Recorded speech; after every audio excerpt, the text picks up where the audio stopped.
அந்த பாசமான அப்பாவை நம்ம இப்போ ப்ரேயர் பண்ணி இதோ பிள்ளைகளை கர்த்தரால் வரும் சுதந்திரம் கற்பத்தின் நாட்டி அவரால் கிடைக்கும் விலக்கு சங்கீதம் 126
கர்த்தருடைய பரிசுத்தம் மகிமைப்படுவதற்கு இப்போ நம்ம ப்ரேயர் பண்ண போகிறது என்னென்னா பிள்ளைகளுடைய பிள்ளைகளே உங்கள் பெற்றோருக்கு கற்றவர்கள் கீழ்ப்படுங்கள் இது நியாயம். அடுத்து உன் வாழ்நாள் நீடு திரும்பதற்கு உன் தகப்பன் தாய் கரம்படம் அப்படின்னா கீழ்ப்படுதலில் வளர உதவி செய்து எல்லாரும் தேவனிடத்தில் ஞானத்தை கேட்டார். அதே போல நம்ம இப்போ ஏசப்பட்ட ஞானத்தை கேட்கணும். எல்லாரும் மட்டும் கேட்கணும். சரி பார்ப்போமா? ரெடியா?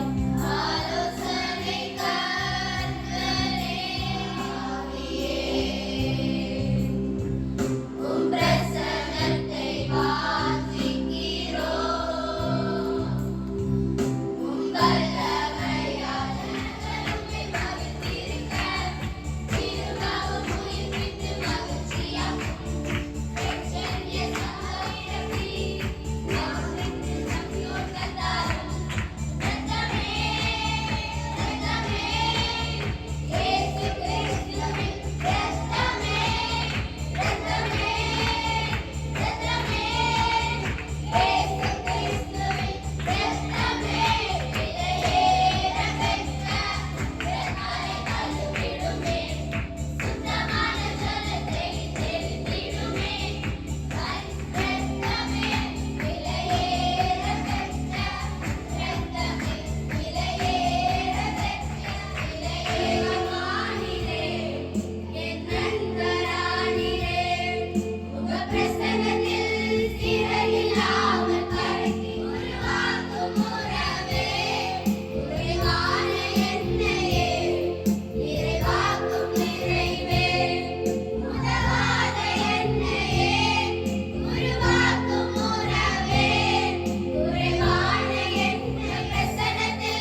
ஊதி உடைக்கணும்.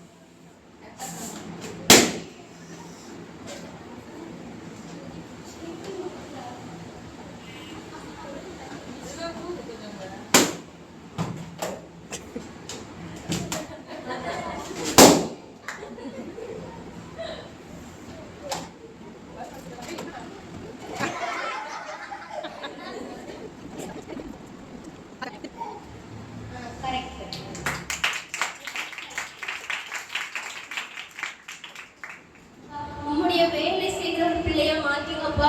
தகப்பனே, நீங்க பயன்படுத்திருக்கீங்க. எங்கள்கிட்ட குறைவுகள் இருந்தா எங்களை மன்னிங்க அப்பா. நாங்க இன்னும் நிறைய பிள்ளைங்க அப்பா நாங்க ஸ்கூல்ல பாக்குறோம்ப்பா. அப்பா பிள்ளைங்கள நிறைய அடிஷன்ல இருக்காங்க வசப்பா. அப்பா அவங்கள காத்துக்கொள்ளுங்க ஏசப்பா. அவங்கள எல்லாம் கத்தோட நீங்க தொட்டு வெளியே கூட்டிட்டு வாங்கப்பா. நீங்க அப்படி செய்ய போல கிருபைகளுக்காய் ஸ்தோத்திரம். இனி யாரும் நம்ம மிஷினரிஸ்க்கெல்லாம் ஜாலியாக இருந்துச்சு.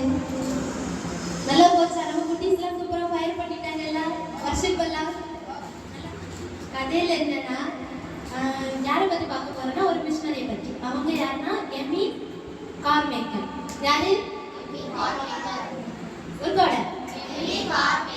இவங்க யாருன்னா அயர்லாண்டில் ஒரு ஃபேமிலியில் பிறந்தவங்க. சரி, அவங்க எங்கள் பிள்ளைகள் எல்லாம் வெட்டிக்கிட்டு வந்துருக்கிற ஒவ்வொரு பிள்ளைகளும் கர்த்தாவே உங்க கருத்தில் தவிக்கிற ஆண்டவரே அப்பா. நீர் எங்கள் பிள்ளைகளை எல்லாம் கருத்தை சந்திக்கும்படியாக செபிக்கிறோம்ப்பா.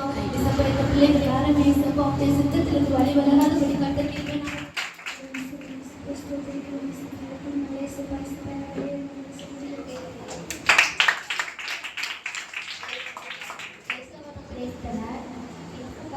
சின்ன பிள்ளைங்களை ரொம்ப பிடிக்கும். அதனால நம்மளும் இங்கே சிஏ மீட்டிங் சண்டே கிளாஸ்லாம் நடத்தணும்.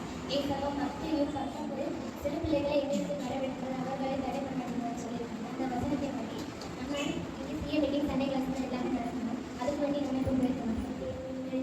சண்டே கிளாஸ் சிஏ மீட்டிங் நடக்குது. இப்போ அதில் அநேக பிள்ளைகளை கூட்டி சேர்க்கணும்.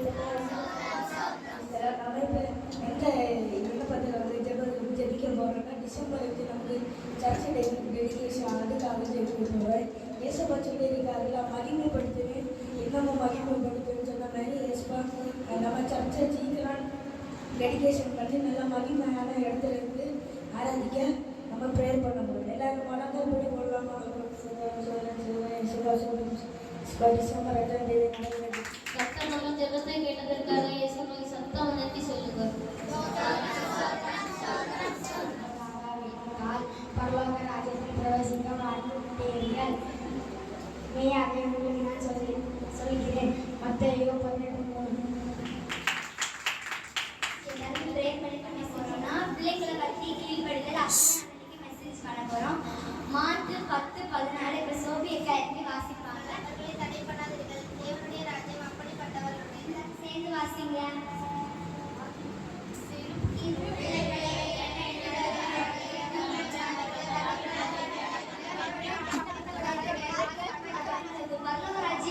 யாரோடது? உங்களோடது தான் ஏசப்பா சொல்றாரு. ஏன்னா இது பிள்ளைகளோட இருதயம் எவ்வளோ சுத்தமா இருக்கும் அப்படின்னு இது நம்ம இந்த வசனத்தை வாசிக்கலாம். நீதிமொழிகள் 4:1 இந்த வசனத்தை இப்போ ஆயிரத்தி இந்த பிள்ளைங்க நீங்க எல்லாம் என்ன பண்ணணும்னா நம்ம அப்பா அம்மாவோட வார்த்தையை நம்ம என்ன பண்ணணும்னா கேட்கணும். கேட்டாதான் நமக்கு என்ன பண்ணணும்னா புத்தி கிடைக்கும். நிறைய பிள்ளைங்க என்ன பண்ணுவாங்கன்னா அவங்க அம்மா அப்பாவுக்கு சொன்னா கேட்கவே மாட்டாங்க.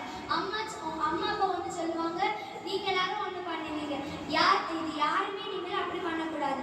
ஏன்னா நம்ம கேட்டாங்க நமக்கு என்ன வரும்? புத்தி வரும். இதை வச்சா நான் உங்களுக்கு ஒரு குட்டி ஸ்டோரி சொல்றேன். ஒரு பிள்ளை இருந்தாங்க. அப்போ அவங்க அப்பா சொல்றாரு, நீ என்ன பண்ணுனா வெளியே எங்கேயும் போக கூடாது, நீ உன் வீட்டுக்குள்ளே இருக்கணும் அப்படின்னு சொல்லுவாங்க. அந்த பொண்ணு கேட்பாங்க, நான் இதுக்கு வீட்டுக்குள்ளே இருக்கணும், நானும் எல்லாரும் மாதிரி வெளியே போய் எனக்கு விளையாட ஆசையா இருக்கு, நானும் வெளியே போறேன், என்ன விடுங்க விடுங்க. அவன் என்ன பண்ணாங்க சொல்லுவாங்க, நீ வெளியே போகாத, நான் உனக்கு என்ன வேணும்னா நான் உனக்கு வீட்லயே வாங்க.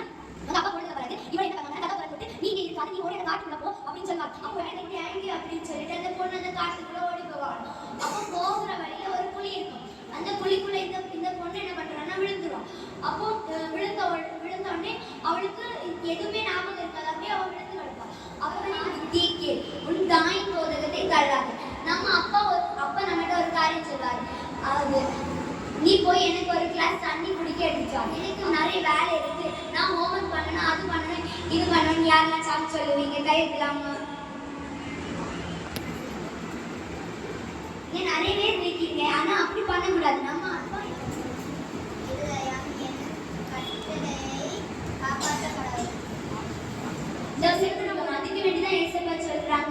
என் மகனே என் போதகத்தை மறவாதே, உன் இருதயம் என் கட்டளைகளை காக்க கடவுது அப்படின்னு ஏசப்பா சரி சரி கை கீழே முழுக்கு டைம் பண்ணினோம் குட்டீஸ். இப்போ நம்ம கிட்ஸ் வர்ஷிப் முடிக்கிற டைம் ஆச்சு. சூப்பர் பண்ணி பாய்ஸ் வர்ஷிப் அவ்வளோ வேற லெவல் மெசேஜ். எத்தனை பேருக்கு புரிஞ்சு அவச்சனது? பரலோக ராஜ்யம்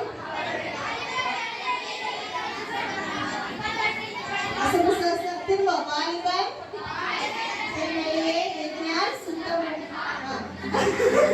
குழந்தைய ஃபர்ஸ்ட் விடு அப்படின்னு சொல்லி எனக்கு பிளான் போட்டுருந்தாங்க அப்படின்னு சொல்லி அப்படியே ஓரத்துக்கு ஏசப்ப என்ன வச்சிருக்காங்க, ஒரு ஃபியூச்சர் வச்சிருக்காங்க இல்ல. எத்தனைதான் ஏசப்ப நம்மளோட இப்ப எங்க இருக்கோம்? நம்ம எல்லாம் ப்ரேயர் பண்ணிட்டு இருக்கோம், சப்பி இப்படி இருந்திருக்கோம்ல அப்படின்னு சொல்லுவான்.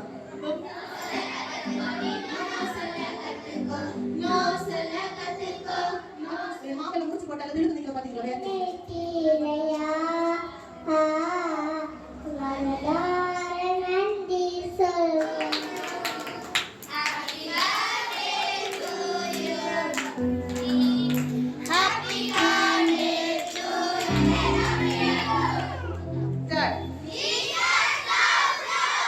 Again.